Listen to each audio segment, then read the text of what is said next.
going around today asking people why the Gala is so important to them. So I think the Gala is important to us and to me because it celebrates the working class, and that's getting rarer and rarer in society. I mean, you remember at the start of the pandemic, we were called essential services, and now you can see from the strike rate that we're definitely not valued like we're essential. So I think events like this, as well as the National Shop Steward Network, brings together young trade unionists and sets it up as sort of a forum for where the labour movement should go. That's why I think it's important to get along to it and get our ideas out. Yeah. How does your group differ from the others at the Gala? So our main difference is that we fight for a new workers' party, and we stand in elections against all austerity politicians through the trade unionist and socialist coalition, whether they're Labour or Tory or Lib Dem or Green, whichever shade of capitalist tie is cutting from our community, we'll fight against. Whereas all the other groups, essentially, some talk the talk, but at the end of the day, they'll walk right to the ballot box and vote Labour, and that's what sets us apart.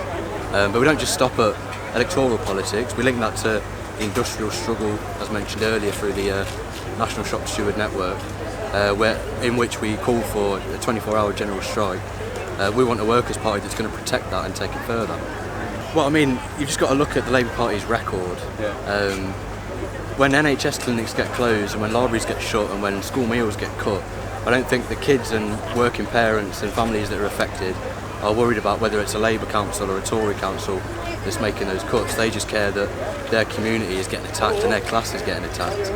So when we approach the Labour Party, we approach it in a dialectical sense, and our demands are transitional. We aim to unite the whole of the working class. We fight for every reform that benefits the working class.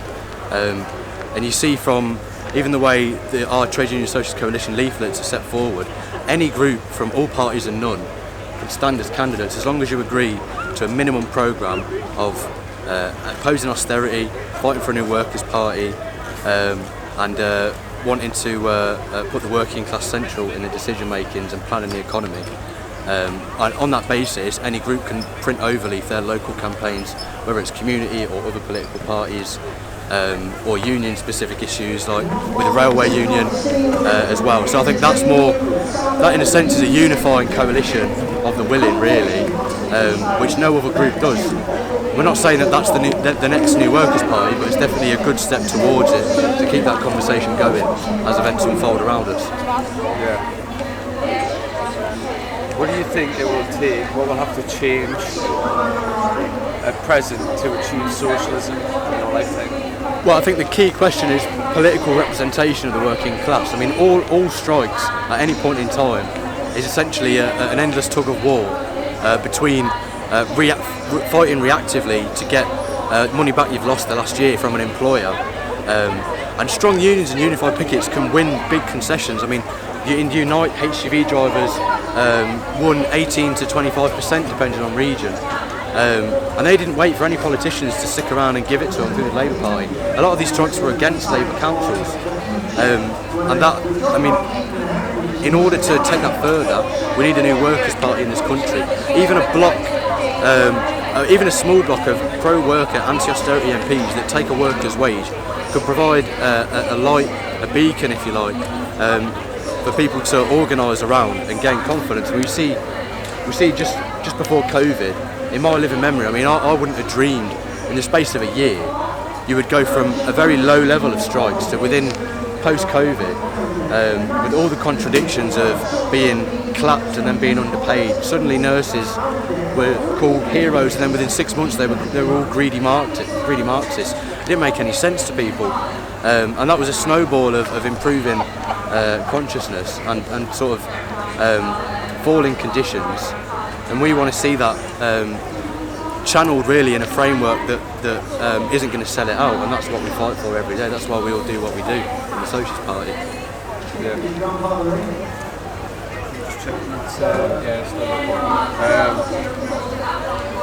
When do you think, you've kind of answered this one with the strike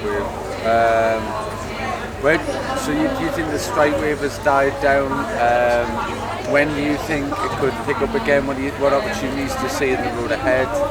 Because the public conception at large seems to be that it's faded, it's running out of energy, it's put it out.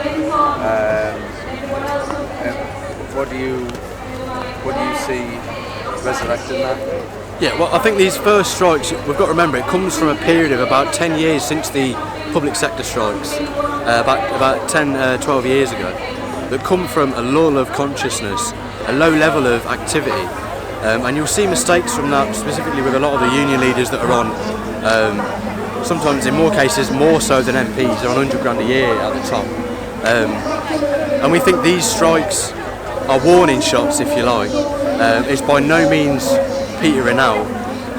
It's more that the strikes have been misdirected by some of the leaders, like you take Pat Cullen in the RCN, for example, who admitted in the Inside the Unions documentary on BBC that she had underestimated that working class people and nurses and ancillary staff would continue to vote for strike action. And the only reason why the most recent strike action fell short of the threshold was because the RCN themselves admitted to not building for it. So the will is there, the appetite is there, and we're going to replace those union leaders because we can do that, which is why we fight in the unions as well, to not sell out and to take back control of the unions in interest of the working class. And it's happening already. I mean, unions are disaffiliating from Labour. For example, the Bakers Union spoke at the Trade Union Socialist Coalition national event in London in a personal capacity. They've disaffiliated from Labour. The RMT have disaffiliated from Labour over 15 years ago.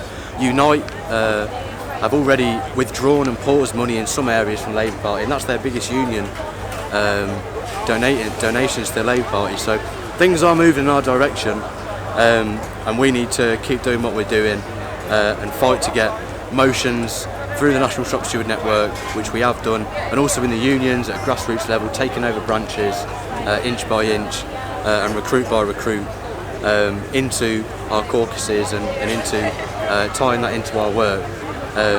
And training up the next generation of Bolsheviks, because the TUC aren't going to do it, the Labour Party aren't going to do it, the other groups aren't going to do it because they're more or less the same in terms of their politics. So we're going to do it, and that's what sets us apart. And that's why you should join us and get stuck in for the fight for socialism. We'll see with the last question. When was the best chance for a revolution in your lifetime so far that you feel has been passed up?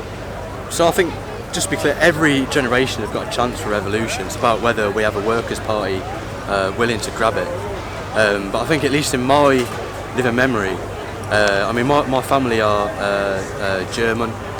They would tell me stories about visiting East Germany during the protests that were happening along the wall.